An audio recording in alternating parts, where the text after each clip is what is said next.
Quiero comenzar haciendo un pequeño resumen. La semana anterior estuve hablando acerca de cómo Jesús estaba con la multitud, le enseñó a la multitud y luego de eso, cuando salió, vio dos barcas y a los pescadores que limpiaban sus redes y entró en la de Simón, que es Pedro. Primero, podemos sentirnos a veces parte de una multitud, y para serles francos, sentirnos parte de una multitud a veces nos hace sentir solos. Pero debemos de comprender que la multitud siguió a Jesús. De hecho, en una ocasión orando, el Espíritu de Dios me guió a encerrar en un círculo en los 4 evangelios la cantidad de gente que siguió a Jesús. Dice: toda la ciudad se agolpó, el gentío, multitudes, no poca gente. Y el Señor entonces me mostró eso, porque había una corriente de crítica que decía que las iglesias grandes lo que somos un club social. Para empezar, los clubes sociales nunca tienen mucha gente, son exclusivos. Y casi Dios no hace excepción de personas, ni limita su entrada a nadie, ¿verdad? Entonces es todo lo contrario. Y la palabra nos saca de la confusión que las voces de este mundo nos siembran, ¿verdad? Entonces luego empecé yo a subrayar, dije: wow, la Biblia dice todo lo contrario de lo que me está diciendo toda la gente, incluso algunos hermanoides. ¿Conoce algún hermanoide? Hay hermanoides. Entonces empecé a ver eso. Lo que quiero decir es que Jesús, a pesar de la multitud, se enfocó después de eso en 2 barcas. No en todas las barcas en ese momento, en 2. De las 2 se enfocó en una, la de Simón, y entró. Más adelante la pesca milagrosa, ahí tienen que llamar a la otra barca. Quiere decir que aunque inicialmente entró en una, terminó bendiciendo a todas. Levanta tus manos y di conmigo: yo sé que Dios se enfoca en mí. ¿En quién está enfocado Jesús? ¿En quién? ¿En quién? A las 3 decimos nuestro nombre, ¿les parece? Quiero que grites tu nombre. 1, 2, 3. ¿En quién se enfoca el Señor?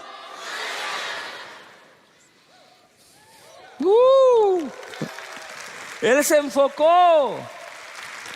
Pero después de la pesca milagrosa hay cosas que reparar. La barca se estaban hundiendo, están llenas de agua. Esas las puede reparar un pescador, un experto en barcas. Las redes se rompieron, hay que repararlas. Pero ¿quién reparaba a Pedro, que cuando hace la pesca milagrosa dice: soy un hombre pecador, apártate de mí? Las 2 cosas estarían mal.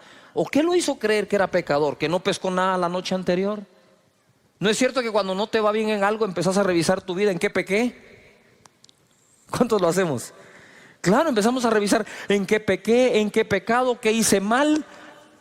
Y tal vez eso surge de algo que llevamos dentro, que todavía no ha sido arreglado. Entonces Jesús se enfoca en las 2 barcas, se enfoca en la de Simón, se enfoca en la pesca que necesitaba para que la economía sanara de Pedro, pero además se enfoca en el pescador. Él está enfocado en ti, por encima de tu empresa, por encima de lo que haces, tu profesión o a lo que te dedicas. Él se enfoca en ti.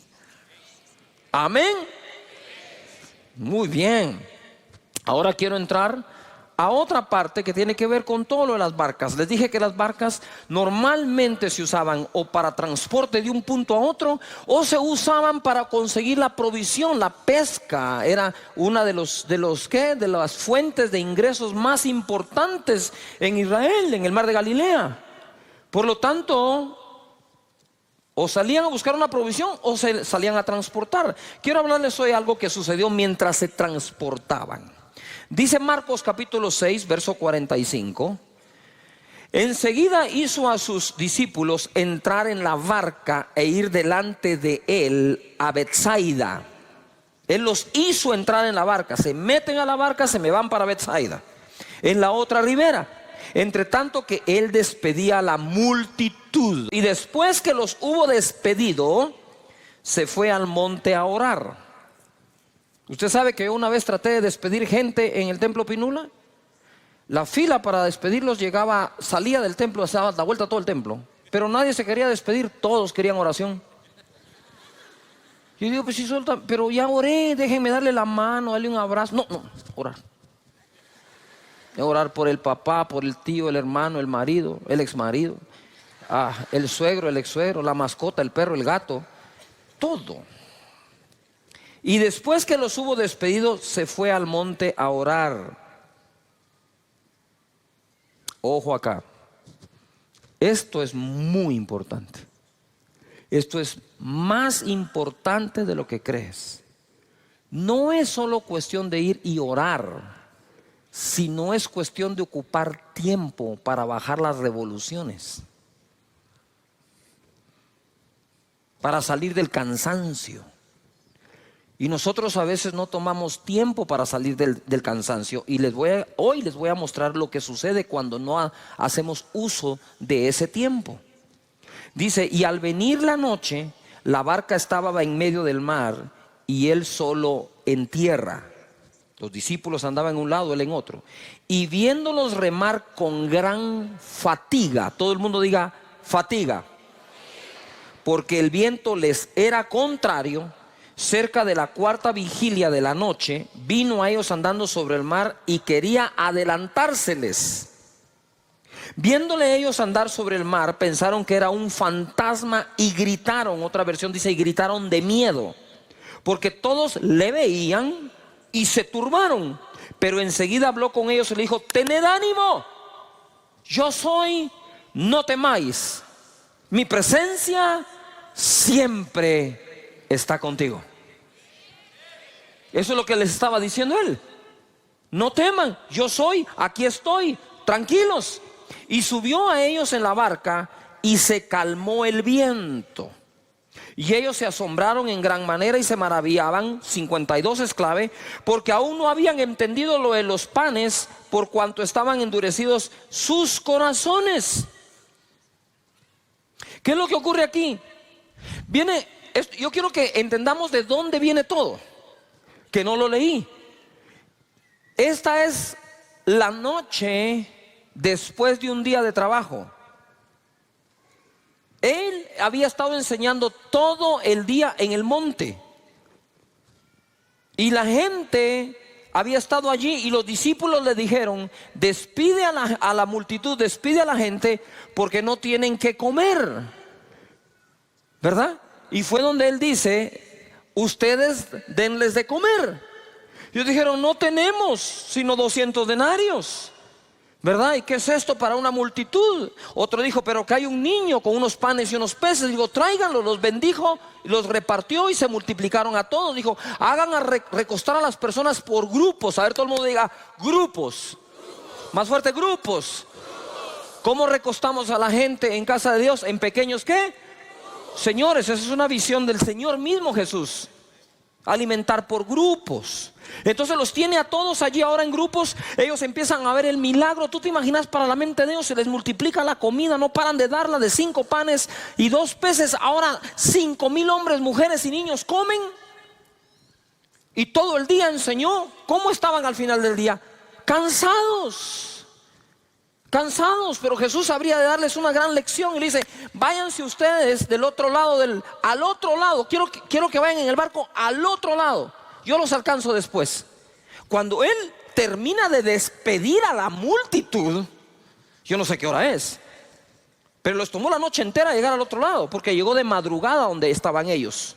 Entonces ahora viene él y despide a la multitud y piensa, estoy seguro, debo correr a alcanzar a estos porque ya van a llegar del otro lado.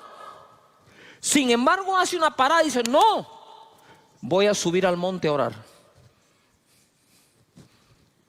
Voy a subir al monte a orar. Tengo que reparar mis fuerzas, porque el agotamiento, señores, es un serio peligro para el manejo de nuestros pensamientos, emociones y toma de decisión.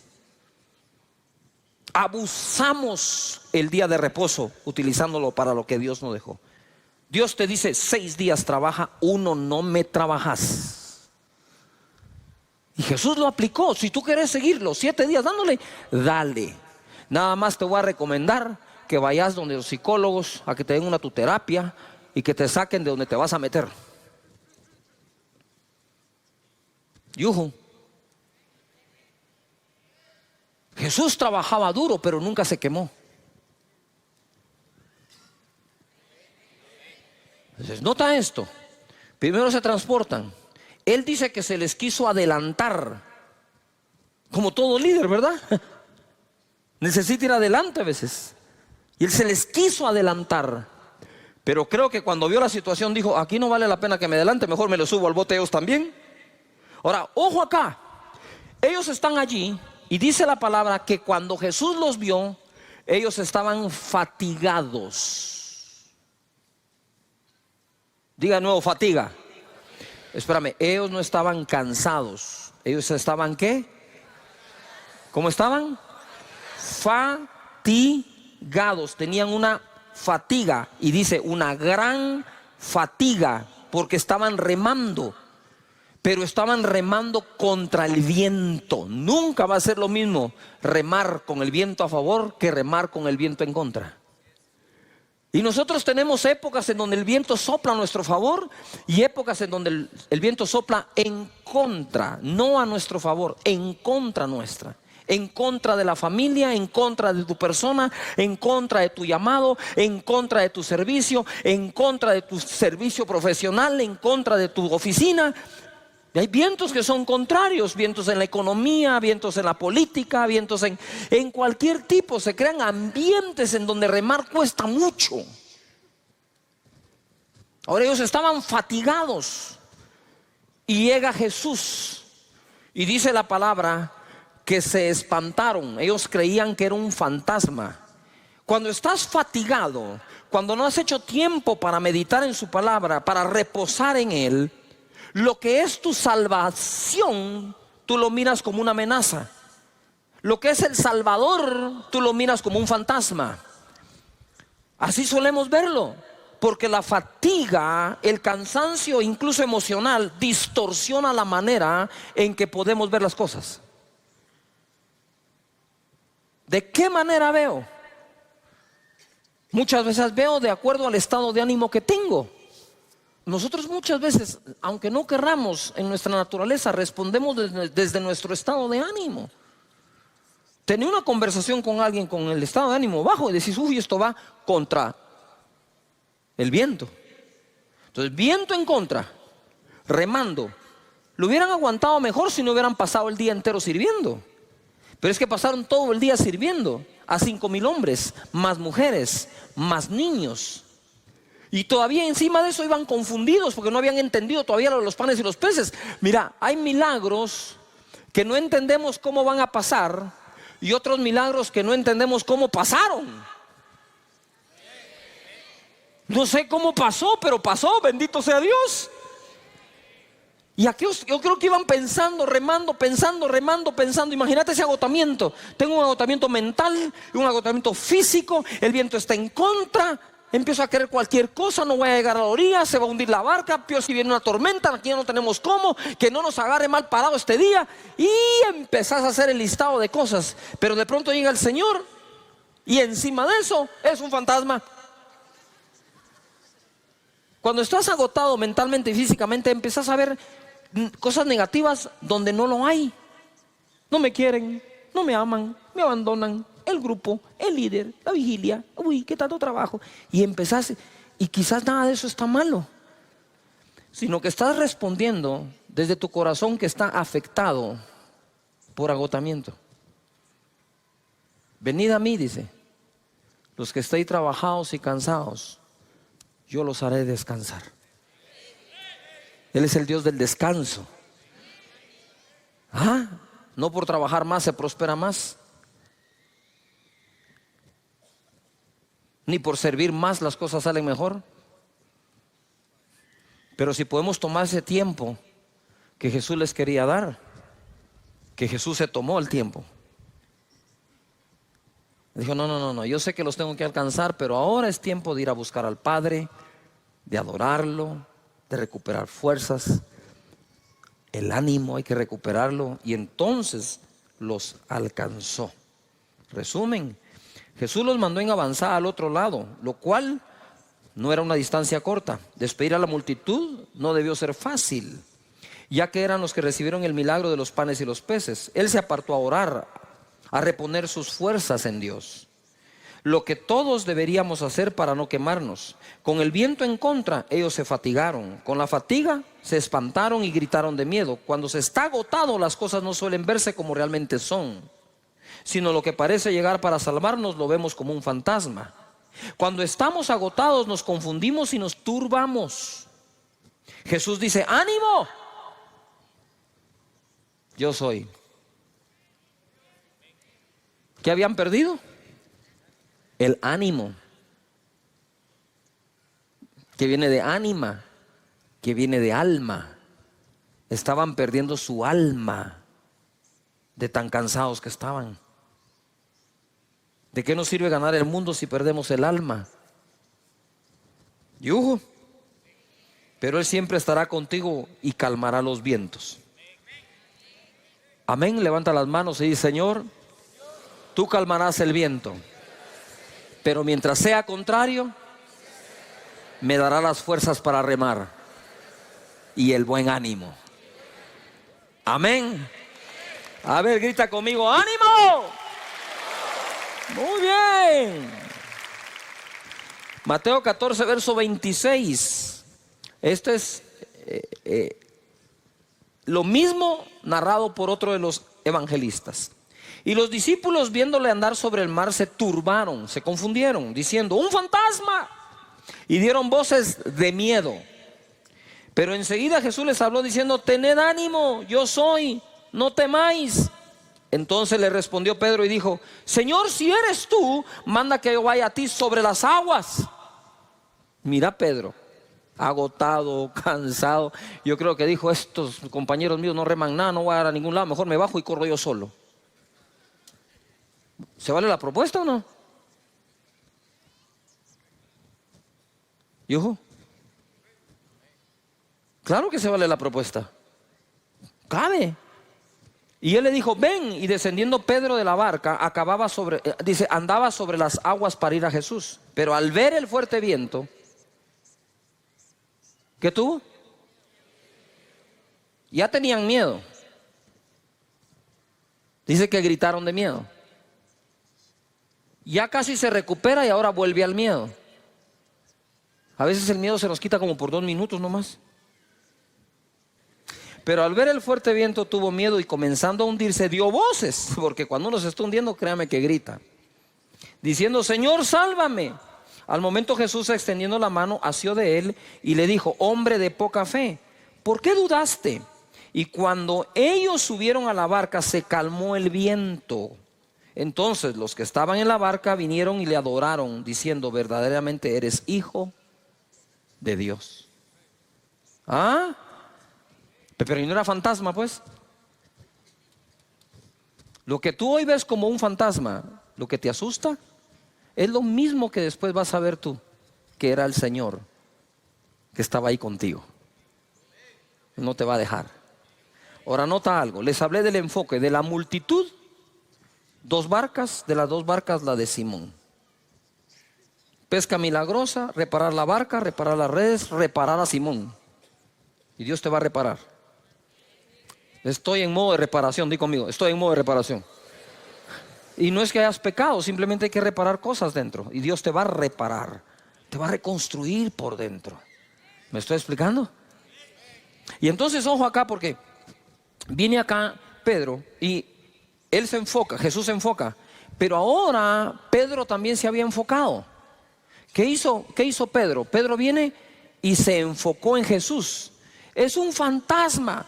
Tengan ánimo, yo soy. Y Pedro le responde: si eres tú, tú dijiste que eres tú, tú dijiste eso, ahora si eres tú, manda que yo vaya sobre las aguas. Ven, le dijo, y le dio una prueba de que era él. O sea, ya estaba comprobado, si es él, hay que cobrar nuevo ánimo, no temer, no temas. Entonces él se baja, empieza a caminar por la fe, ¿verdad? Y cuando empieza a desenfocarse, empieza a ver el fuerte viento, tiene miedo. Y entonces se hunde. Ustedes saben que en casi todos los deportes se habla de la anticipación visual. Anticipación visual es cuando tú anticipas visualmente lo que viene o lo que habrá de venir.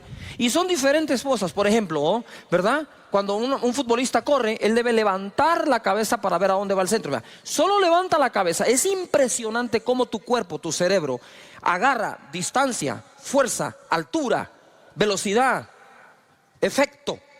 Y una vez lo mira, ¡pah!, patean la bola a la cabeza del que vio.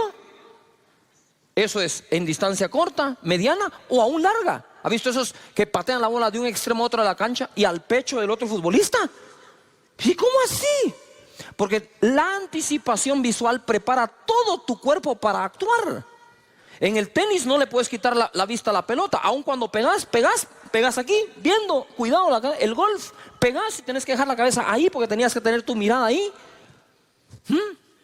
En el esquí siempre esquías 3, 4 curvas adelante. Normalmente en el esquí no esquías el presente, esquías el futuro. No puedes poner la vista acá. ¿Has visto tú a los equilibristas? Van en el equilibrio, no van viendo la cuerda. Si voltean a ver la cuerda, se caen. Tú no tenés que poner tu mirada donde pones los pies. Tú tenés que llevar los pies a donde pusiste tu mirada.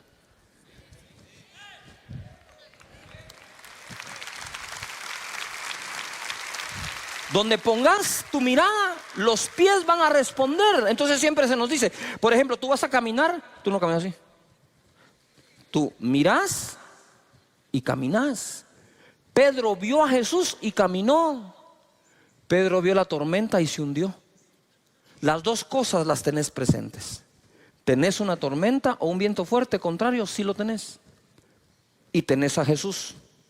Pero sí te digo algo, no puedes ver las dos.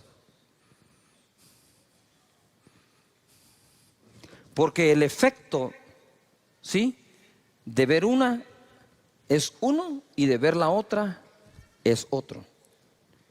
Si miras a Jesús, seguirás caminando. Si miras la tormenta, podrías hundirte. No sé si me estoy explicando acá. ¿Sí me explico? Igual. En el esquí, lo peor que puedes hacer es voltear a ver los esquís. Si bajas tu mirada al esquí, que te recojan en un árbol. ¿Por qué? Porque si tú vas viendo acá, tú no miras a dónde vas. Y cuando sentís, tenés la roca, tenés el árbol, tenés otra persona. Y cuando querés reaccionar, ¿sí?, no reacciona bien tu cuerpo y es de donde vienen todas las lesiones. O la mayoría. Hoy vamos a aprender esto. Jesús está enfocado en ti. Levanta las manos y conmigo, Dios está enfocado en mí. Pero no basta el enfoque de uno. Necesitamos el enfoque del otro. Si Jesús se enfoca en ti, tú te enfocas en Él. En otras palabras, crucen miradas. Cruzan miradas. Pitcher y catcher cruzan señales.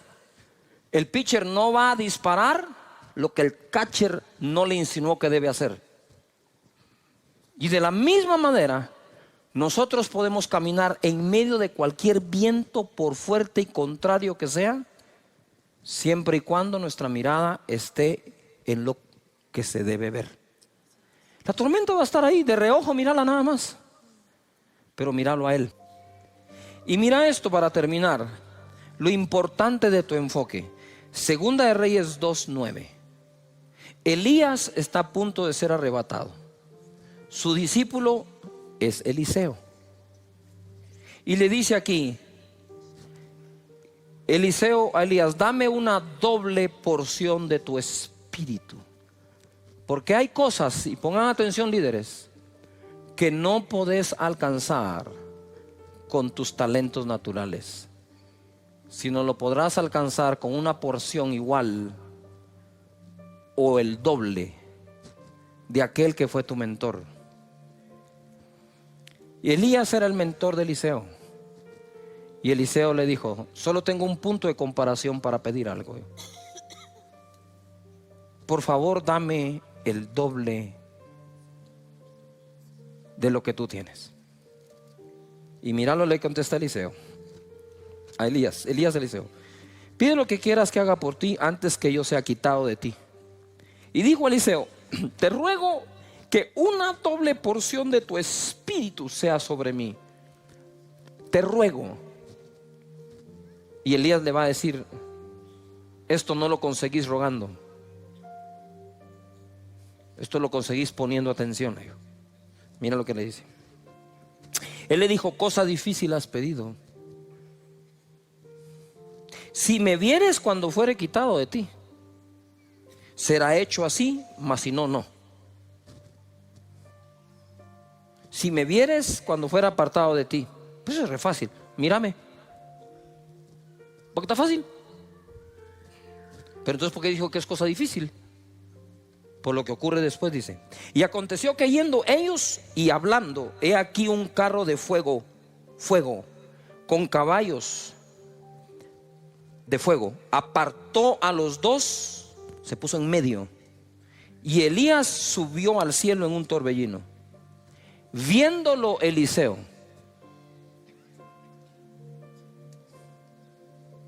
cuando aparece el carro de fuego en medio,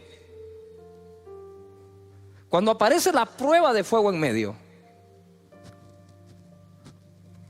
podrías perder tu enfoque.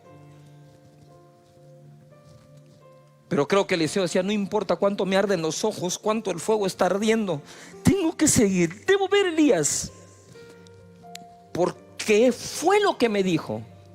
En medio de la tormenta, Pedro tenía que haber dicho: tengo que ver a Jesús. Puesto los ojos en el autor y consumador de la fe.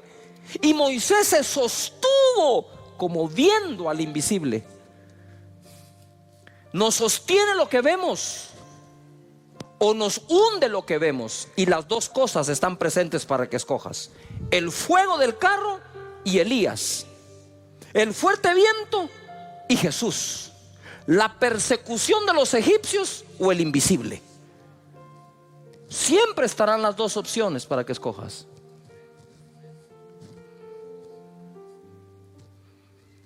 Y dice: y viéndolo Eliseo.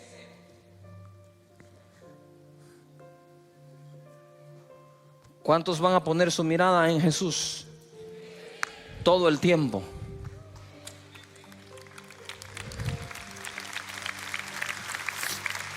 Date cuenta de algo. ¿Por qué ver a Elías? ¿Por qué ver a Elías si fue el miedoso que se fue a esconder en una cueva ante la amenaza de una mujer?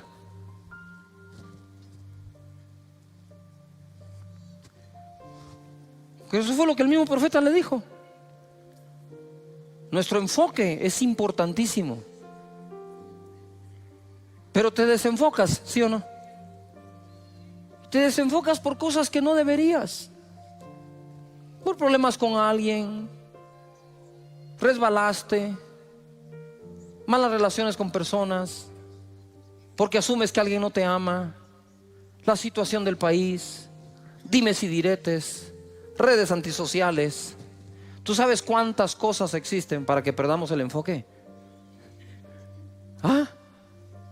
Mira, en la barca o fuera de la barca, no apartes tu mirada de Jesús. La presencia siempre irá contigo. Propósito de la serie o temporada es que vivas seguro que Dios no te deja ni te abandona. Aquí establecí un balance yo en una de las enseñanzas. Si Dios prometió no dejarte ni abandonarte, nunca, nunca, nunca, entonces por más que tú te quieras alejar de Él, eso es una falacia. No es verdad. Lo que puedes hacer es dejar de tener la comunión con Él que solías tener, pero alejarte de Él, ¿cómo? Es como tú decir: me voy a alejar de mi piel. ¿Cómo te salís de ahí? No sé si me estoy explicando. Si tú no te puedes alejar de ti mismo, ¿cómo te vas a alejar de Dios? Si uno que en ocasiones se autoabandona no se puede dejar, mucho menos Dios. Por eso cuando Jesús en la cruz del Calvario dijo: Dios mío, ¿por qué me has abandonado?, Fue la primera y única vez que Jesús llamó a su Padre Dios como tal, que le dijo Dios a él, ¿verdad? Muchas veces dijo que él es Dios, su Padre. Pero decirle Dios a papá, cuando nosotros nunca llamamos por nombre a nuestro padre o a nuestros padres, nosotros siempre llamamos a nuestro papá, papá, viejito y todo lo que nosotros solemos hacer. Así que vamos ahora hacia un puerto seguro. Todos queremos zarpar y navegar a un puerto seguro. Pero no, eso no solo es por agua, por aire también. ¿Cuántos vuelos se cancelan? Y tú dices, pero si el clima aquí está bueno, sí, pero el clima está malísimo, ¿dónde vas a ir a aterrizar? El clima tiene que ser bueno donde despegas y donde aterrizas. Y el clima debe ser bueno de donde zarpas y a donde tú llegas a anclar o el destino que estás buscando. En Hechos 27:13 he estado hablando mucho de esta tormenta que sufrió Pablo.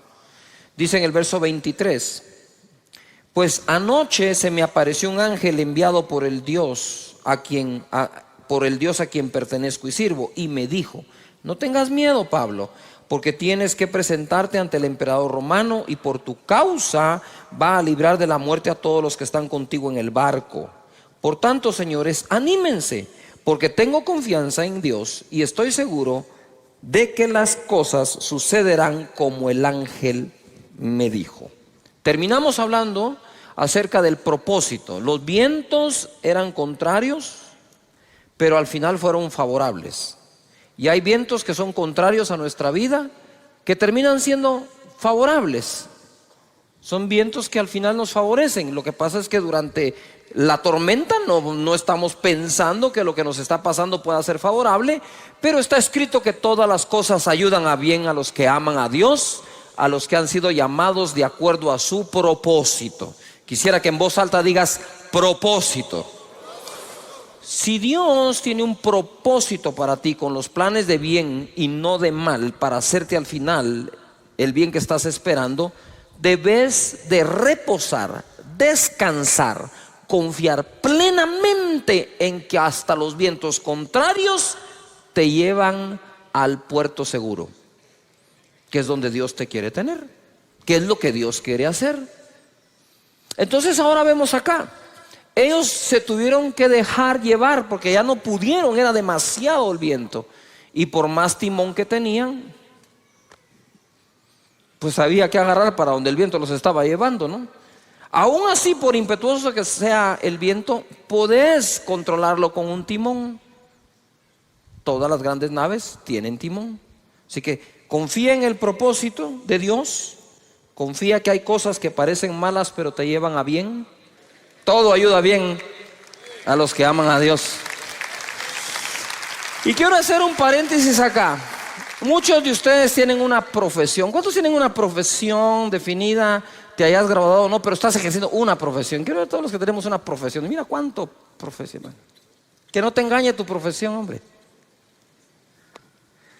Porque cuando fallan las cosas en tu profesión, querés meter a Dios en la profesión, en lugar de preguntarle a Dios qué otra cosa podés hacer. No sé si me estoy explicando. Eres dentista, te quiebras la mano, no la puedes volver a mover. ¿Qué vas a hacer? Pues te vas a tener que inventar algo. Ah, no, esto que es lo que yo sé hacer. Porque la profesión, cuando por fin la tienes, te amplía el horizonte. Más adelante dice, de aquí no pasás. Es la fe lo que nos saca adelante, por encima de la profesión. Porque no siempre se termina ejerciendo la que uno estudió toda la vida. La vida puede cambiar. Hay circunstancias que nunca escogimos nosotros y nos llegan del puro aire, como decimos. Entonces la fe detona la capacidad de adaptación que nosotros podamos tener en esta vida. Pero si tu mente está allí, es más, tu mente no, te lo voy a hablar claro, tu orgullo está allí en lo que más sabes hacer, pero lo que más sabes hacer no te está dando de comer, aprendí a hacer otra cosa por la fe. Y ojo, al rato te va mejor, ¿verdad? Muy bien.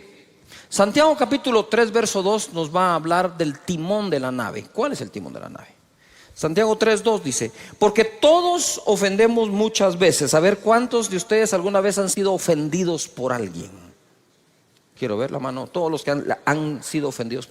¿Cuántos de ustedes han ofendido a alguien? Quiero ver todos los que hemos ofendido a alguien. Deje la mano ahí levantada. Si usted ofendió sin querer, la mayoría de las veces, levánteme la otra mano. ¿Por qué no piensa así cuando lo ofenden? ¿Ya se dio cuenta que todos aceptamos que la mayoría de las veces ofendimos sin querer? Pero cuando nos ofenden no es sin querer, ¿va? Lo planeó. Tengo que encontrar la libreta donde lo fue escrito. Y empezás con esa tu teoría de conspiración. El timón de la nave dice: todos ofendemos muchas veces. Si todos ofendemos muchas veces, la inteligencia emocional bien desarrollada es vital. Aprender a perdonar y dejar eso en el pasado. Si alguno no ofende en palabra, este es varón perfecto, capaz también de refrenar todo el cuerpo. Quiere decir que si puedo llegar a refrenar mi boca, puedo refrenar todo. He aquí nosotros ponemos freno en la boca de los caballos para que nos obedezcan y dirijamos así todo el cuerpo.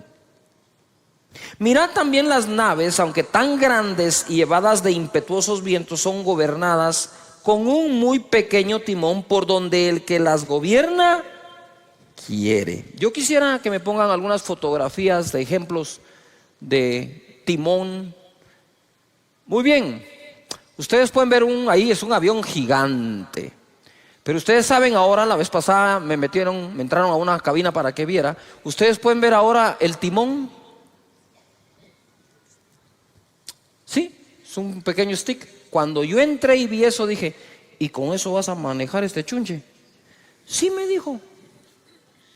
Y la verdad, ni con esto, me dijo. Apacha un botón y esto despega, vuela y aterriza solo. Y entonces, ¿para qué te pagan a vos? Le dije: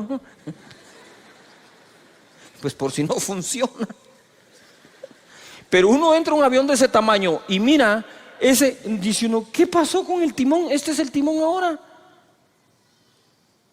¿Cómo puede llevar usted el control de un avión que puede llegar casi a la velocidad del sonido con ese pequeño timoncito? Pues así es. Es como la palanca, puede ser pequeña, puede mover el mundo. Siguiente ejemplo. Mira un carro de Fórmula 1, 320 kilómetros por hora. 320 kilómetros por hora. Si cuando uno acelera en esos carros potentes a más de 100 de un solo, siente que el estómago lo dejó tirado, en esto saber qué se debe sentir, pues. Usted sabe que los niños, acá tenemos miembro de la congregación, un joven de 12 años en go-kart va a 130 kilómetros por hora. 130. Este va a 320, 340. Y miren el timón. Y en ese timón lleva el control de todo. Pero deje ese gran carro con potencia. Lo más seguro es que usted tenga un auto que ya le sube volumen al radio, que verdad que ya le apacha unos botoncitos, ya lleva más controles. O sea, como que el control no lo dejan en el timón, el gobierno de la nave. Aquí hay otro ejemplo, ¿verdad? Caballo. Ahí está, el freno. Así que no siempre funciona esa onda del freno, ¿verdad? Pero no podemos negar que con eso se guía a un caballo. Y aún toda bestia animal puede ser domesticada por el hombre. Dice la palabra acá que es gobernada por un pequeño timón por donde el que las gobierna quiere. Levanta las manos y di conmigo: yo puedo llegar a gobernar mi vida por donde yo quiero. Pero hay que aprender a usar el timón. Verso 5. Así también la lengua es un miembro pequeño, ¿verdad? Aunque nosotros siempre tenemos a un amigo que es lengua larga, ¿verdad? Lengua viperina. Pero ¿qué lengua es este, ¿verdad? Así también la lengua es un miembro pequeño, pero se jacta de grandes cosas. Es decir, es capaz de hacer grandes cosas. He aquí cuán grande bosque enciende un pequeño fuego. Basta un buen fosforazo para quemar el bosque entero. Y la lengua es un fuego. Miren lo que es la lengua. La de todos.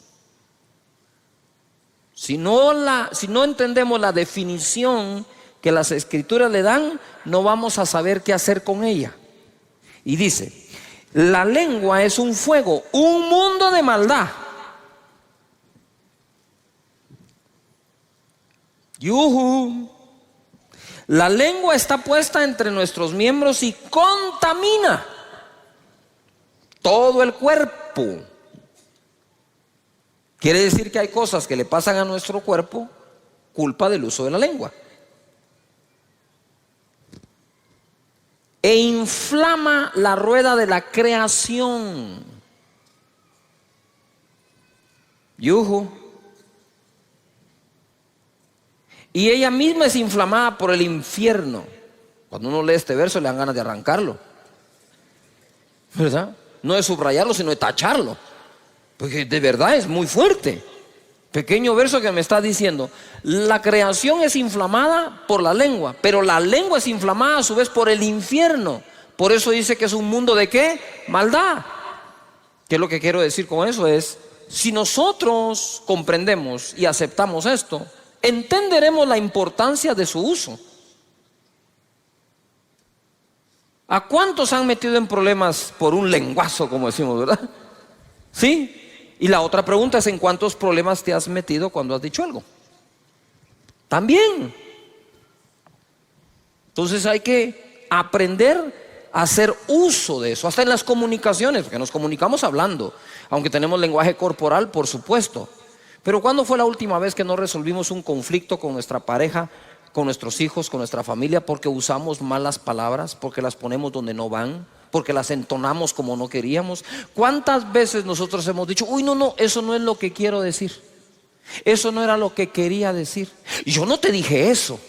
¿Cuántas veces hacemos eso? La pregunta que te quiero hacer hoy es, para que la meditemos, ¿hasta dónde te ha llevado eso? ¿Hasta dónde te puede llevar eso?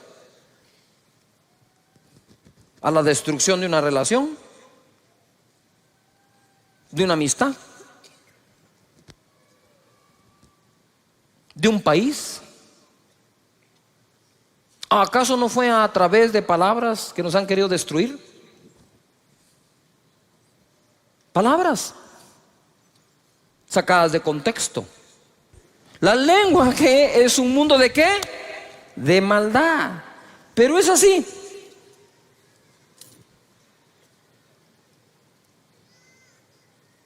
Un timón de este tamaño puede conducir una nave. Si me puedes poner la fotografía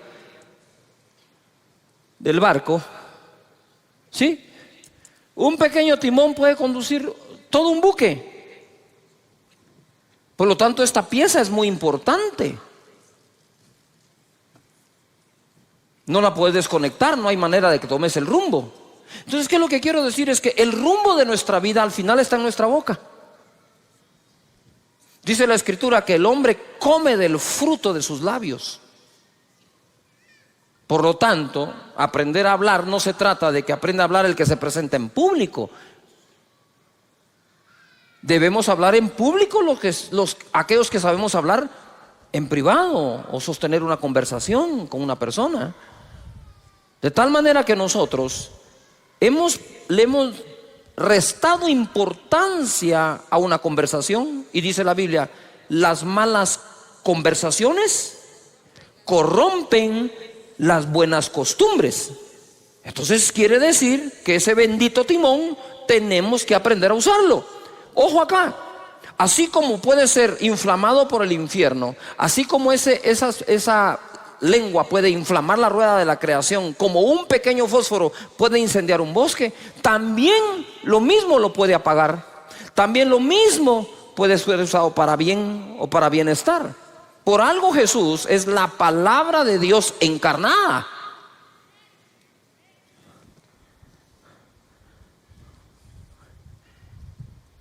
Importante entonces el uso de las palabras y la manera en que nosotros las usamos o hablamos. Verso 7. Porque toda naturaleza de bestias y de aves y de serpientes y de seres del mar se doma y ha sido domada por la naturaleza humana. A mí me impresiona que esto fue escrito hace 2000 años y ya hablaba de domar a los seres del mar, a las bestias del campo y a las serpientes. O sea, eso que nosotros vemos en unos acuarios con delfines amaestrados, eso ya existía. Tal vez no lo ponían en un lugar, pero aquí dice que se doman hasta los seres del mar. Pero ningún hombre puede domar la lengua, que es un mal que no puede ser refrenado, llena de veneno mortal. ¿Llena de qué? Veneno mortal. Algunos venenos actúan inmediatamente, ¿no? Pero hay otros que quedan ahí y van intoxicándolo a uno hasta que lo destruyen. Piensa, posiblemente algunas de las cosas que llevas dentro, heridas, traumas, tuvieron que ver con una conversación, más que con un hecho. Porque dejó escrito aquí el apóstol Santiago que tiene veneno mortal. Ahora, quiero establecer un balance acá. Dice, todas las bestias, animales, seres, aves, peces, es domado. Pero ningún hombre puede domar la lengua. Pero date cuenta que cuando en el contexto está hablando de domar un ser ajeno a uno. Yo no puedo domar tu lengua. Pero sabemos que sí podemos dominar la propia.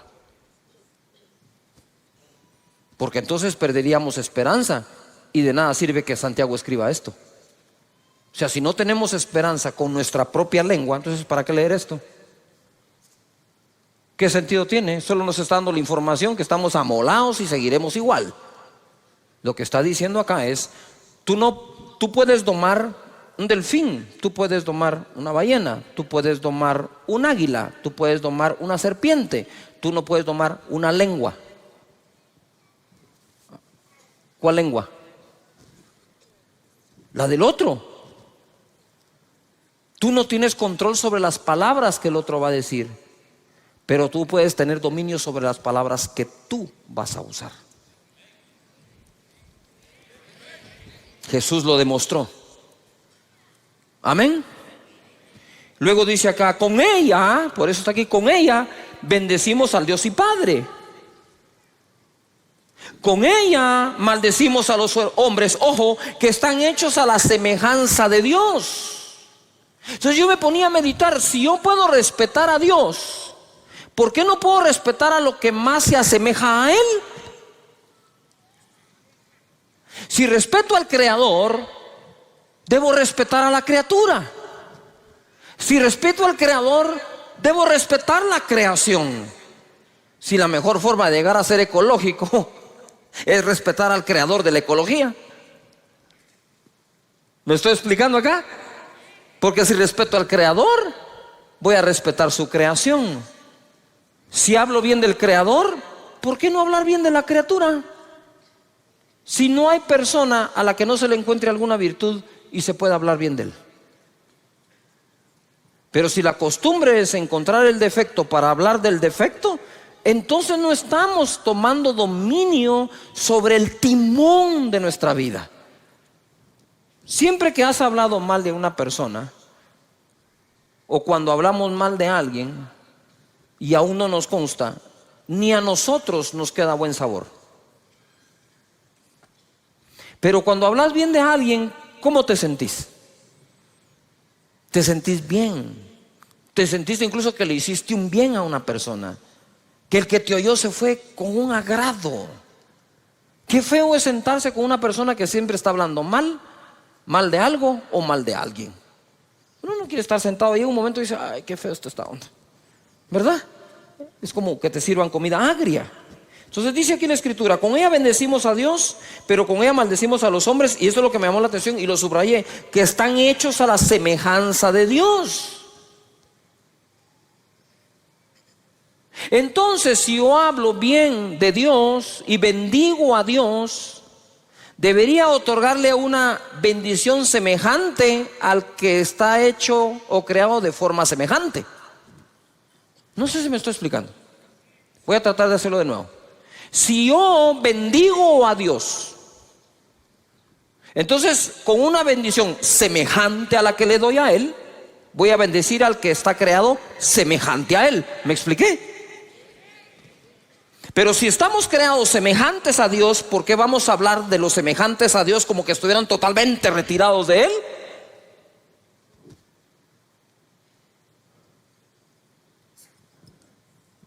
Ok, lo voy a poner de otra forma.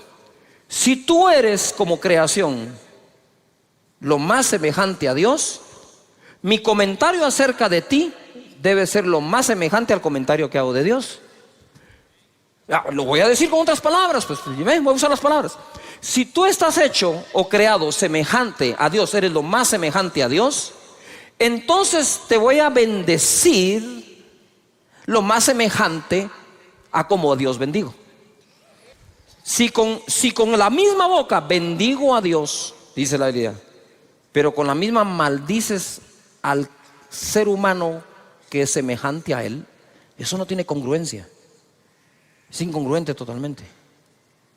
Entonces, si tú eres semejante a Dios, según la Escritura, con la bendición que bendiga a Dios, con una semejante te habré de bendecir a ti, para que guardes semejanza con semejanza. No sé si me estoy explicando. Y no totalmente opuesto. Mucho de lo que le decimos a la gente tiene que ver con lo que creemos de la gente. Importante. Dice acá, de una misma boca proceden bendición y maldición. Hermanos míos, esto no debe ser así. Lo cual entonces, esta frase vendría a contradecir lo que hace un momento dije del domar la lengua. Si dice, de una misma boca sale bendición o maldición, no debe ser así, entonces está hablando al dominio de la propia boca. Y cuando dice que no se puede domar la lengua, está hablando de la lengua del otro. No sé si me estoy explicando. Porque si él dice esto no debe ser así, lo que está diciendo es que de nuestra boca debería salir ¿qué? Bendición. Aunque les voy a poner un caso hoy un poco contradictorio acá, para que sepan el poder que tiene la boca. Amén. Ahora, este contexto que no puede salir bendición y maldición, el contexto donde quedó escrito es no poder bendecir a Dios y maldecir a los hombres. ¡Yujú! ¿Sí? ¿Estamos de acuerdo? Y dice acá, ¿acaso alguna fuente hecha por una misma abertura agua dulce y amarga? Hermanos míos, ¿puede acaso la higuera producir aceitunas o la vid higos? Así también ninguna fuente puede dar agua salada y dulce. Sin embargo, vemos que la dan. La nave tenía su propio timón. Ya contra el viento y el mar violento, los navegantes no pudieron dirigirla, sino quedar a la deriva. Apareció otro timón. Pongan atención, apareció otro timón, el de la palabra que el ángel les llevó. Y Pablo dijo, atracaremos en una isla y nadie perecerá. El timón que llevaba el capitán, llegó un momento que no importaba para dónde giraba, el viento era muy fuerte. Pensaban que iban a morir, pero apareció el verdadero timón de ese momento de la nave, que iba a ser la palabra que salió de la boca de Dios. ¿Me estoy explicando? Deja que la palabra de Dios, sus principios, sus valores y sus promesas te dirijan a un buen puerto y a un puerto seguro. De esa manera, nosotros podemos ver que apareció otro timón. Mateo 12, 33, 37. Para nosotros poder tener un mejor timón, lo debemos de saber conectar. Verso 33. Dice: o haced el árbol bueno y su fruto bueno, o haced el árbol malo y su fruto malo, porque por el fruto se conocerá el árbol. Esta palabra árbol malo en el original significa lo siguiente, pongan atención: corrupto de raíz. No es un árbol de mango que le salieron algunos malos mangos. Es un árbol de mango que todo le salió malo. Entonces el problema ya no fue un mango, el problema es el árbol completo. Entonces cuando habla aquí del árbol malo, no habla de un árbol que pueda tener defectos como tú y yo, habla de un árbol que es malo de raíz. Corrupto de raíz, podrido, malo, de pobre calidad, no apto para ser útil, indigno. Para que nosotros no emitamos juicios que no debemos. Generación de víboras, eso no es para ustedes. ¿Cómo podéis hablar lo bueno siendo malos? Porque de la abundancia del corazón habla la boca. Si la lengua es el timón, ¿a qué está conectado el timón? Al corazón. Si quiero mejorar el timón, pues debo mejorar el corazón. Porque dice después la escritura acá: el hombre bueno del buen tesoro del corazón saca ¿qué? Buenas cosas. Buenas cosas significa distinguido, agradable, excelente, correcto, placentero, saludable, útil, de buena naturaleza. Y el hombre malo del mal tesoro saca malas cosas. Ya dije que es el verbo, que es el calificativo para árbol malo. Ahora escucha el de malas cosas. Significa maldad. Malas cosas. Saca malas cosas, saca maldad. Diabólico, débil, inútil, desagradable, incorrecto, Satanás. O sea que hay gente que el diablo se le sale por la boca.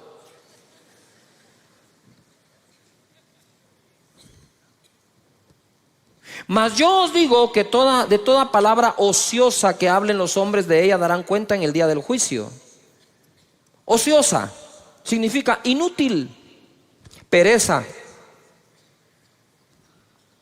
infructuoso, no productivo.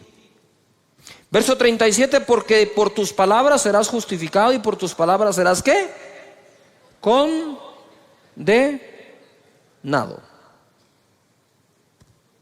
Muy bien. Reparando el timón, voy rapidito ahora, Mateo 12, 33, 37, el mismo pasaje pero en la palabra de Dios para todos. Verso 33, decidan si el árbol es bueno y el fruto es bueno, o si el árbol malo y el fruto es malo. El árbol se conoce por sus frutos. A ver, todos digan fuerte: decidir. ¿Qué tenemos que tomar hoy? ¿Una qué? ¿Una qué? ¿Una qué? Ahora te quiero preguntar algo. ¿Tienes cosas buenas en tu corazón? ¿Cuántos decimos que tenemos cosas buenas en el corazón? Entonces es fácil. Es fácil. Di conmigo: yo voy a hablar de las cosas buenas que tengo en el corazón. Las malas no las dejé salir. ¿A cuántos de nosotros tenemos cosas buenas en el corazón? Entonces, el buen hombre saca del buen tesoro ¿qué? ¿Buenas qué? Pero ¿cuántos reconocemos que también tenemos cosas feas en el corazón? A ver. Yo también. No hay uno de nosotros que no tenga algo feo dentro del corazón. Lo que hay que hacer es no sacarlo, pues. Yuhu.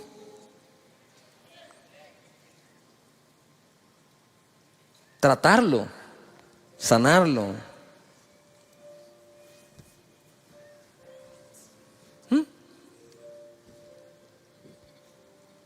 Por eso cuando me escribes te digo, no te hagas bolas.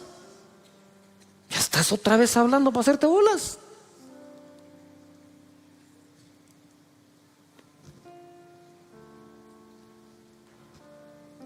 ¿Yuju? Claro que sí.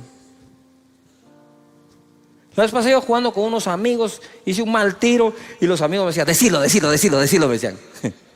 Saca esa palabrota. No, hombre, ni siquiera la estoy pensando. Pero si le agarra a pensar, lo que hay que hacer es procurar no sacarla. Todavía están acá. Porque todos tenemos cosas buenas y cosas malas dentro. Pero entonces dejemos que fluyan las buenas y abstengámonos de hablar de las malas. ¿Podríamos aplicar eso a las demás personas? ¿Sabes algo bueno de alguien? De eso habla de él. Si otro va a hacer el trabajo sucio, déjalo que sea otro, pero no tu boca. Amén. Porque debemos de bendecir a Dios. ¿Y bendecir a qué? A los hombres. Y sigo, ¿estamos de acuerdo? 34. Partida de víboras, dice acá. ¿Cómo pueden ustedes hablar lo bueno siendo tan malos? Lo que uno dice muestra lo que uno es en su corazón. ¿Yuju? Lo que uno dice muestra lo que uno es. El que es bueno lo es en su interior y habla de lo que tiene allí. De igual manera el malo lo es en su interior y habla de lo que tiene allí. Pero yo les digo que en el día del juicio la gente tendrá que dar explicación por cada una de las palabras inútiles que dijo. Las palabras que dijiste servirán para juzgarte, ellas te aprobarán o te condenarán. Efesios capítulo 4 verso 29 en la versión lenguaje actual dice: no digan malas palabras. Y dice, mira, al contrario, digan siempre cosas buenas que ayuden a los demás a crecer espiritualmente, pues eso es muy necesario. No hagan que se ponga triste el Espíritu Santo de Dios. Si algo pone triste al Espíritu es el uso de las palabras. Y por último voy a ir a esto, un controversial ejemplo. Por el amor de Dios, no se me vayan. ¿Sí? Todavía déjenme terminar esto porque quiero cerrar la serie con broche de oro. En Marcos capítulo 11 verso 21, bájame un poquito. Dice, entonces Pedro acercándose le dijo: maestro, mira la higuera que... ¿La higuera que qué? La higuera que qué se ha secado. ¿Tú creerías que Jesús maldijo? Pues a la higuera sí. Jesús el día anterior le dijo: nunca jamás alguien vuelva a comer de tu fruto. Y se secó. Quiero que tomen en cuenta esto, porque esto es muy poderoso. Respondiendo Jesús le dijo: tened fe en Dios, porque de cierto os digo que cualquiera que dijere a este monte: quítate y échate en el mar, y no dudar en su corazón, sino creyere, será hecho lo que dice. Y lo que diga, dice, le será ¿qué? Por tanto os digo que todo lo que pidiereis orando, creed que lo recibiréis y os vendrá. Y Pedro dijo: el que quiere amar la vida, el que quiere amar la vida y ver días buenos, refrene su lengua de mal y sus labios no hablen engaño. Entonces, ¿en dónde está nuestro futuro? En nuestra boca. ¿Por qué creen que siempre confesamos con una confesión que en la boca hay un milagro? Eso no es un dicho así nomás, qué bonito para empezar un discurso. Eso tiene sentido. Y ahí todos los domingos te lo repito, voy a hablar palabras de bien y no de mal, de salud, no de enfermedad, de riqueza, no de pobreza, de bendición, no de maldición, porque en mi boca está el control.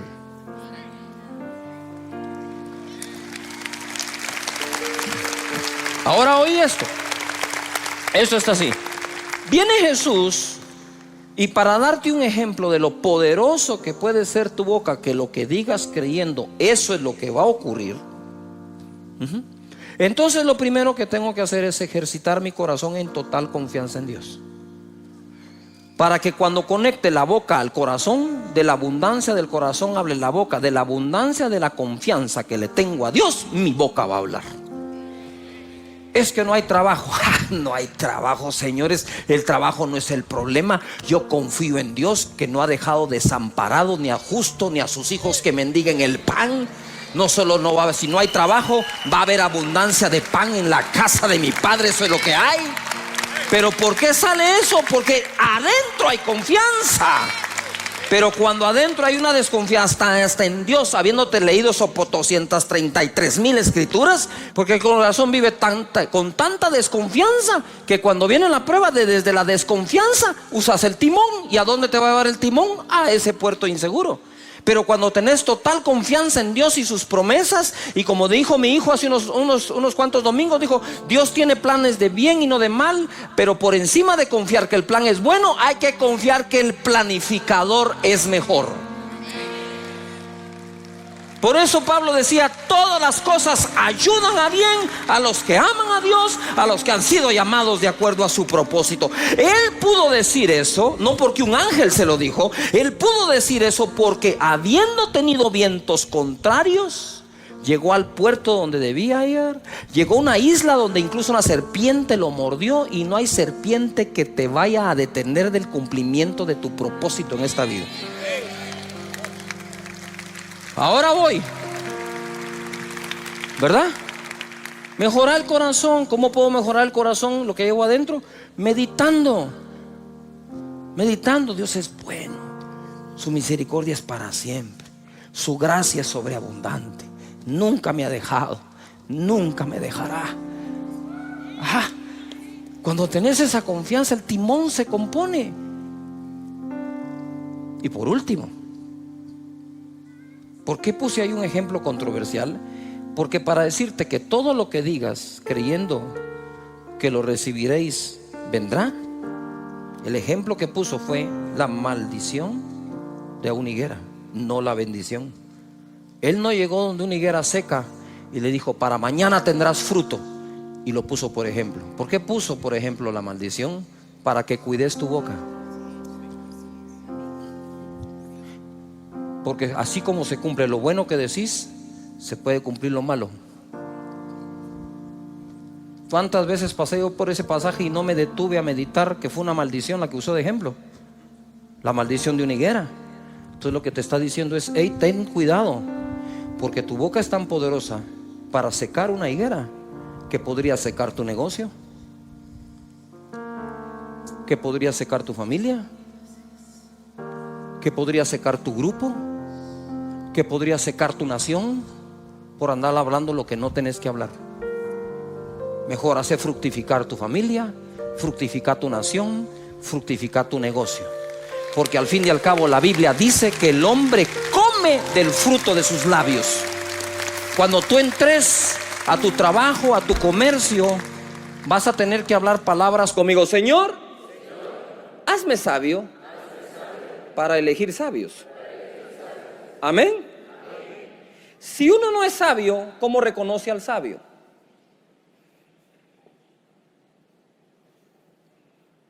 Yuhu.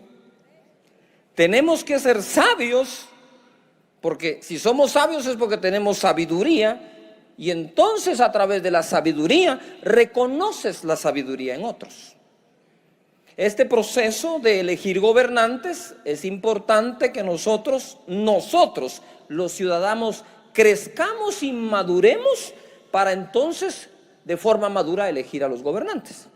Ahora, no basta elegir a una cabeza adecuadamente, tenemos que elegir al resto también. Mira lo que dice aquí la palabra: cuando Moisés es electo por Dios para liberar al pueblo de Israel del yugo de los egipcios, le da este consejo en Éxodo 18:20.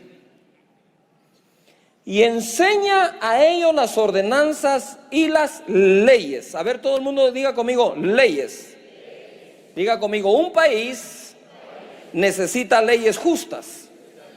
¿Cuántos creen que necesitamos leyes justas en cada país?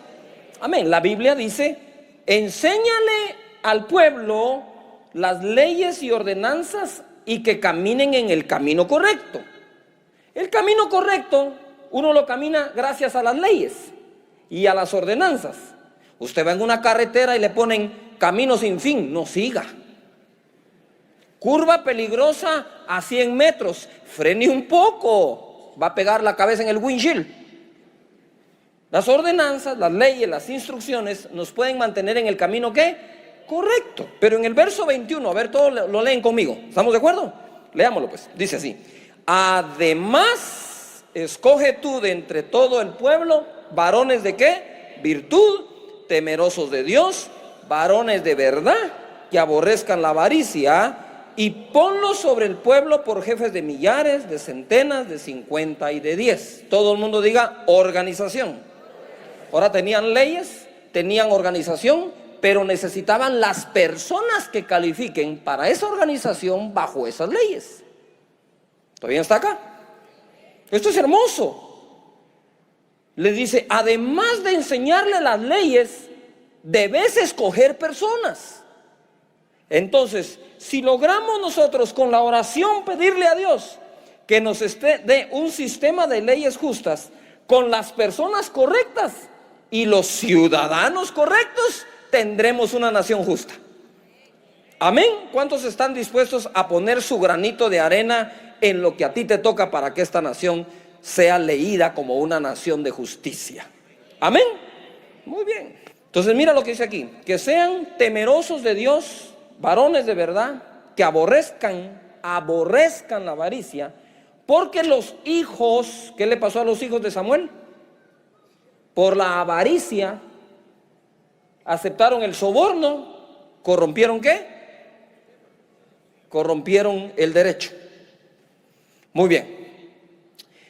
Proverbios 11:14 dice así: donde no hay dirección sabia, todo el mundo diga sabia. No basta dirección, si cualquiera puede dirigir, pero a veces dirigimos sin poner la sabiduría. Dice, donde no hay dirección sabia, ¿caerá quién? El pueblo. No solo caen los gobernantes, hermanos, el pueblo puede caer. Se derrumba una nación.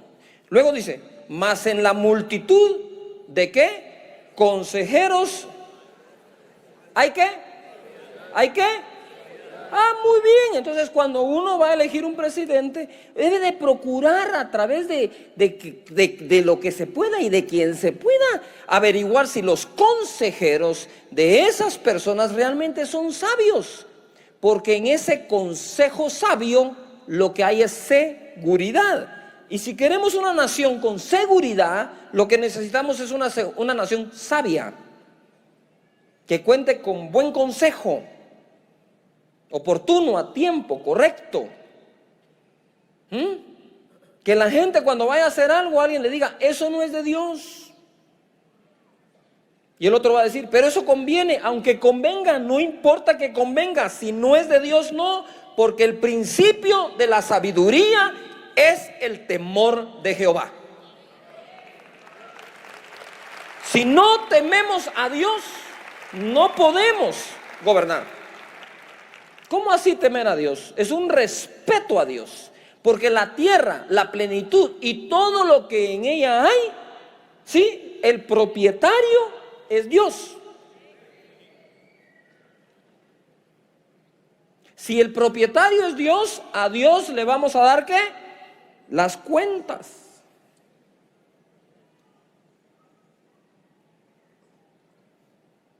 ¿Todavía están aquí? Nuestro sistema de creencias son importantes como ciudadanos. ¿Qué creemos? ¿En quién creemos? Practicamos lo que creemos. En una familia no se necesita, para que sea buena familia, un buen papá con una mala mamá. Usted necesita un buen padre, una buena madre y buenos hijos. La suma de esto da una buena familia. ¿Todavía están acá? Pero no basta que uno sea el bueno. No, tienen que ser todos los que hagan lo correcto. Entonces, ¿cuál es la vida espiritual de una familia? Es la sumatoria de la vida espiritual de cada individuo de dicha familia. ¿Cuál es la vida que Guatemala va a tener? La sumatoria de la calidad de vida que todos podamos desarrollar. Ciudadanos y gobernantes, los dos juntos, construyendo una mejor nación, un mejor país. En Primera de Reyes, capítulo 3, verso 7, se pone esto más que hermoso. Me gusta esto. Primera de Reyes 3:7 dice: ahora pues, Jehová Dios, tú me has puesto a mí, tu siervo, por rey en lugar de David, mi padre. Ojo, ojo con lo que dice Salomón. Salomón no dice, como soy el hijo, a mí me toca pues.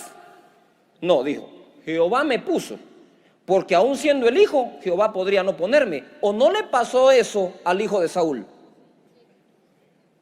Al que le tocaba gobernar después de Saúl fue a Jonatán. Pero Dios no puso a Jonatán, fue a poner a David. Entonces Salomón no se jacta de ser hijo de David, sino dice, fue Jehová el que me puso a mí. Y cuando Dios se le aparece en el sueño, le dice Dios, pídeme lo que quieras. Pongan atención a esto. Él es hijo de David.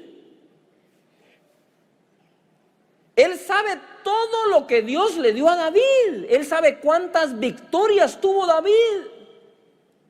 Pero entonces viene Salomón y al aparecerse Dios, le dice así: y yo soy joven y no sé cómo entrar ni salir. Seré muy hijo de David, pero no sé nada. Reconoce lo que no sabe para adquirir lo que necesita saber. No hay peor cosa que la prepotencia en algún gobernante o candidato ofreciendo que todo lo va a resolver, porque él y todos nosotros sabemos que no es posible. Y yo soy joven y no sé cómo entrar y salir. Era un joven sin experiencia, pero con el temor de Jehová.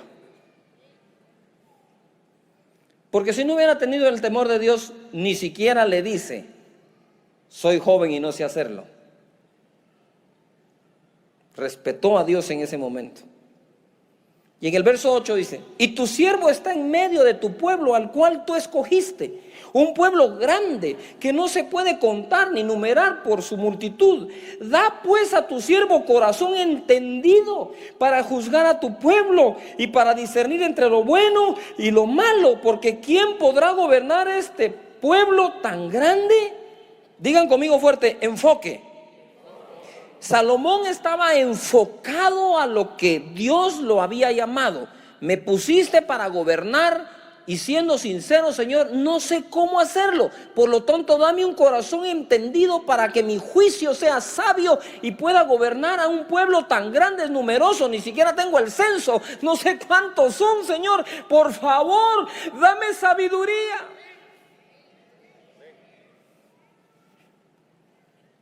Y agradóle delante del Señor que Salomón pidiese esto, y le dijo Dios, porque has demandado esto y no pediste para ti muchos días, ni pediste para ti riquezas, ni pediste la vida de tus enemigos, sino que demandaste para ti inteligencia para oír juicio. He aquí lo he hecho conforme a tus palabras. He aquí que te he dado corazón sabio y entendido, tanto que no ha habido antes de ti otro como tú, ni después de ti se levantará otro como tú. 13. Y aún también te he dado las cosas que no pediste, riquezas y gloria, de tal manera que entre los reyes ninguno haya como tú en todos tus días. Ponga atención. ¿Qué le pasó a los hijos de Samuel? Fueron presos de la avaricia, soborno, corrompieron ¿qué? El derecho, porque lo que andaban buscando en el cargo era ¿qué? Riqueza. Y cuando Salomón le pide sabiduría para hacer su oficio y su trabajo bien, entonces Dios le dice, además te daré la riqueza. Dios encuentre para este país gente deseosa de gobernar verdaderamente con sabiduría y que no se preocupe de sus riquezas, porque si a Dios obedece, también le dará riquezas. También lo va a bendecir.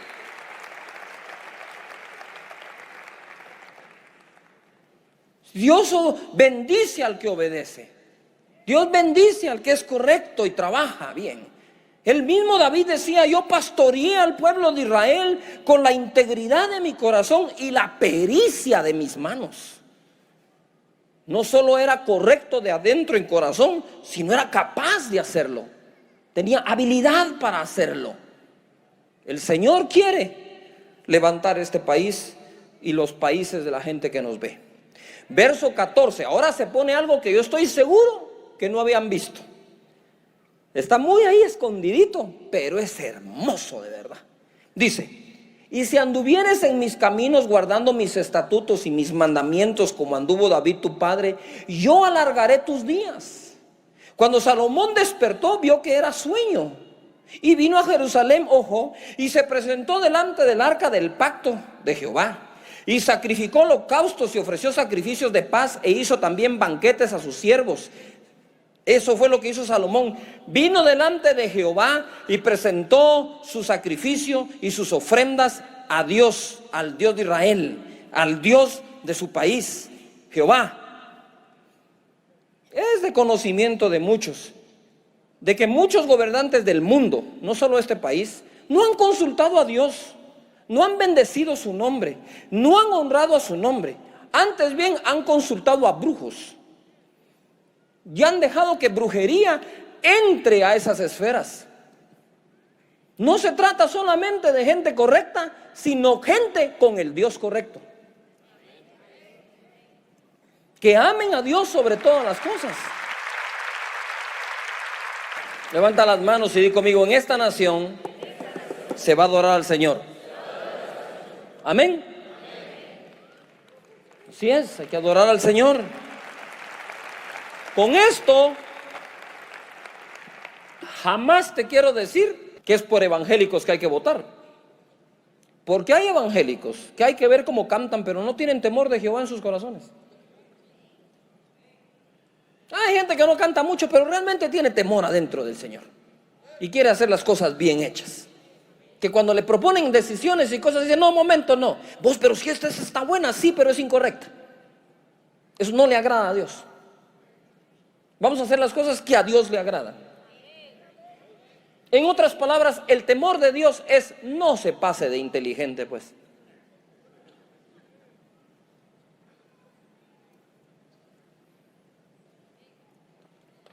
No se requiere ser muy inteligente, pero se requiere respetar a Dios. De Dios es esta tierra. De Dios es.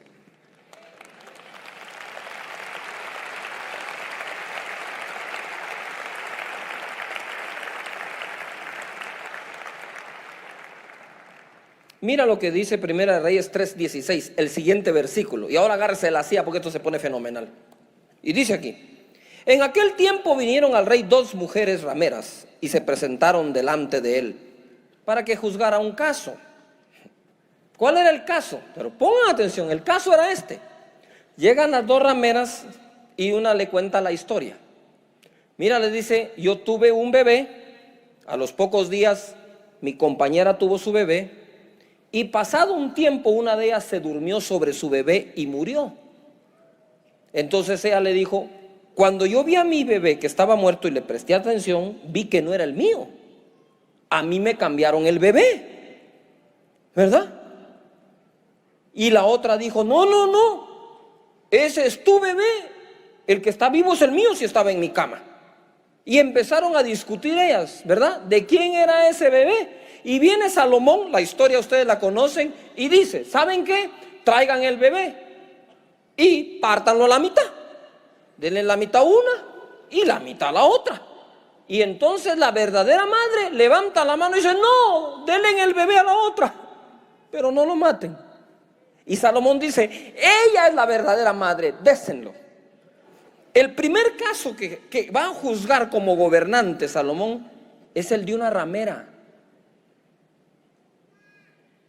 ¿Quién le haría hoy justicia a una prostituta?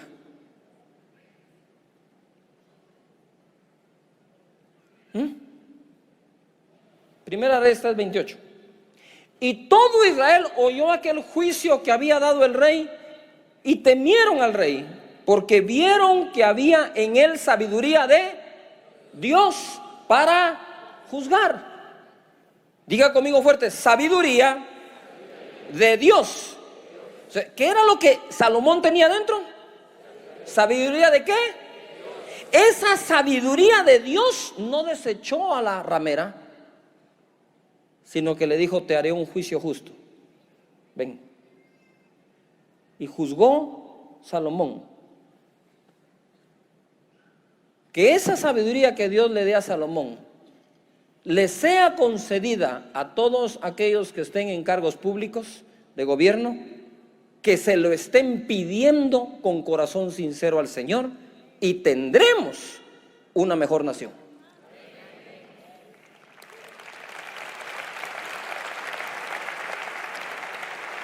No se trata, señores, de ser católico evangélico, en este caso se trata de ser sabios,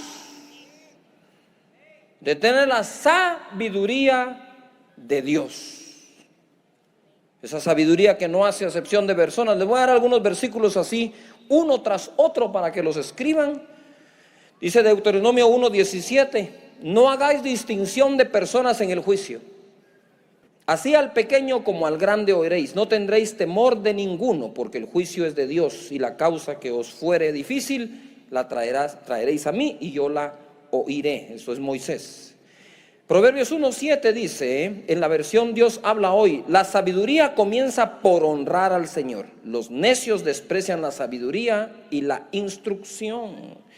Proverbios 31:4. No es de los reyes Olemuel, no es de los reyes beber vino, ni de los príncipes la sidra. Está hablando de embriagarse. Dice: no sea que bebiendo olviden que la ley y perviertan el derecho de todos los afligidos. Aquí le están dando un consejo a un gobernante que estaba tomando. Y él dijo: no sigas tomando, vas a pervertir el derecho. ¿Por qué? Porque ya con los tragos te olvidas de la ley. Por eso es que los gobernantes, dice la Biblia, deben de ser sobrios. No se refiere solo al licor, sino sobrios en su carácter. Romanos capítulo 13, verso 3. Dice así: porque los magistrados, mire, ahora ya habla de magistrados, no están para infundir temor al que hace el bien, sino al malo. ¿Quieres pues no temer la autoridad? Haz lo bueno y tendrás alabanza de ella, porque es servidor de Dios para tu bien. Pero si haces lo malo, teme, porque no en vano lleva la espada, pues es servidor de Dios, vengador para castigar al que hace lo malo.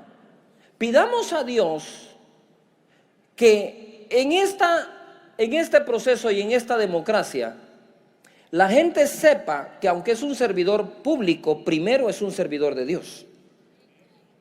Porque las naciones son de Dios. Que sepan que es a Dios a quien sirven para entregar a Él un mejor país, una mejor nación y mejores personas. De hecho, los gobernantes son los que nos deberían dar los mejores consejos para vivir.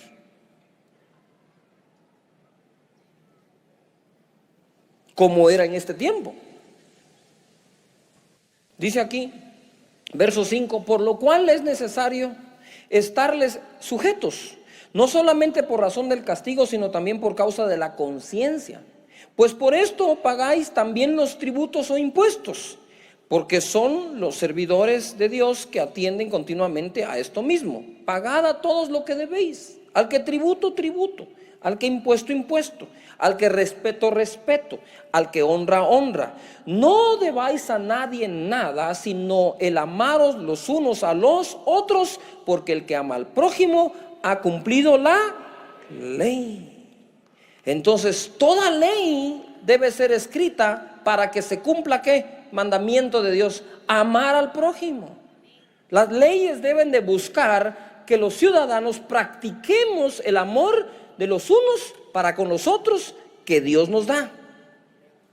Dice la palabra aquí en Proverbios 14:34: la justicia engrandece a la nación, mas el pecado es afrenta de las naciones.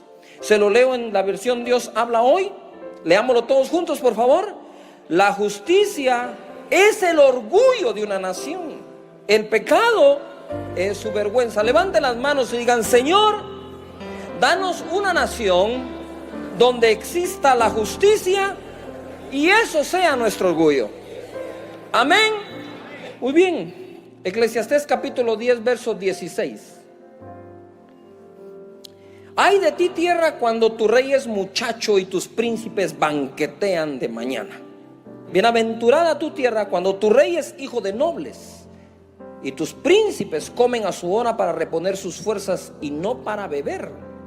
Este mismo verso en la versión Dios habla hoy dice: dichoso el país que tiene un rey honorable y en el que los gobernantes comen a la hora de vida para reponer sus fuerzas y no para emborracharse.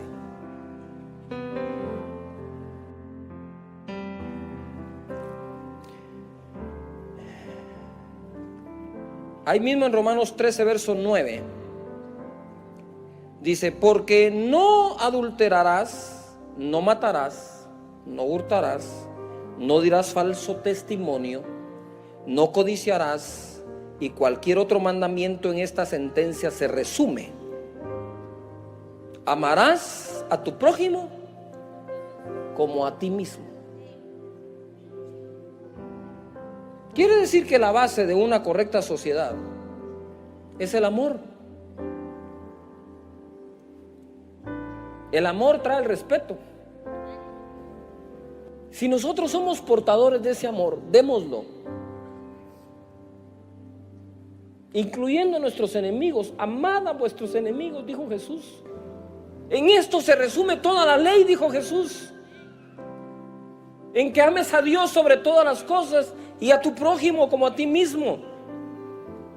En otras palabras, toda la ley que Dios dio era para que eso se cumpliera. Y dice aquí Proverbios 20:28: misericordia y verdad guardan al rey, y con clemencia se sustenta su trono.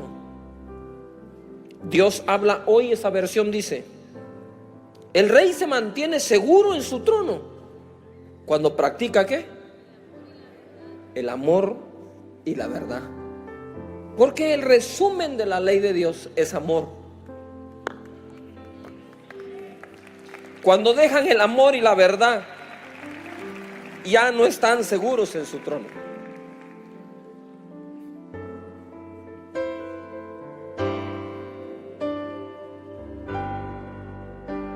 ¿Qué tenemos que practicar? El amor y ¿qué? Anh ta cố gắng cho em được mọi thứ, cố gắng ướp át những lời nhớ. Em không quên anh thì sao đôi mắt em sầu. Vì giờ anh đã quên rồi, em đã quên rồi. Dòng tin nhắn anh quên rồi, em đã quên rồi. Mình chẳng còn gì nữa rồi, còn gì nữa đâu. Quên rồi, em quên rồi. Giờ chỉ còn là những vấn vương. Đưa em mang cho anh bao nhiêu tiền ở gần đường. Giờ chỉ là những cô đơn lang thang một chiều vắng. Giờ chỉ là những cơn mưa say trong một chiều nắng. Nắng vàng nhẹ rơi trên đôi mắt em. Nắng vàng nhẹ bay qua đôi mắt em. Đôi gà mà im trong cơn gió ấy qua. Nắng nhẹ nhàng hôn lên đôi mắt em.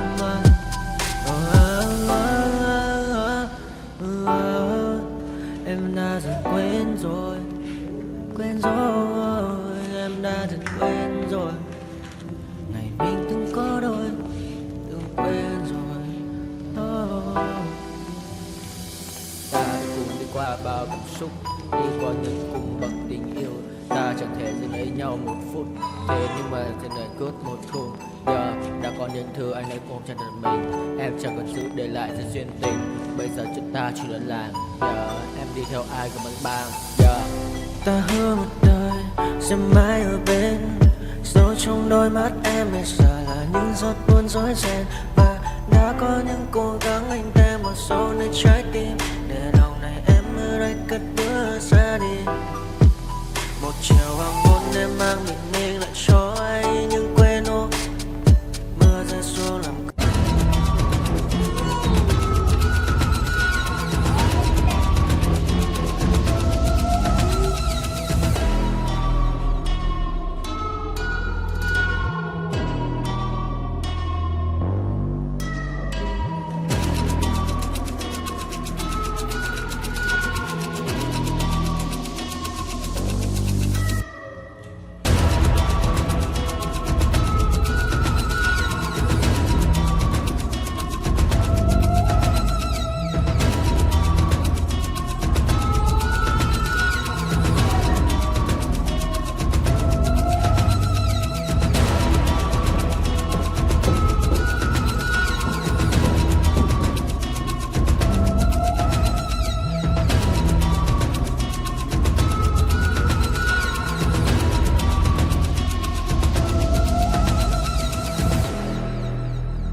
feel the raindrops on my hand. I feel calm when I stand there. Wanna be like all these people, but my mind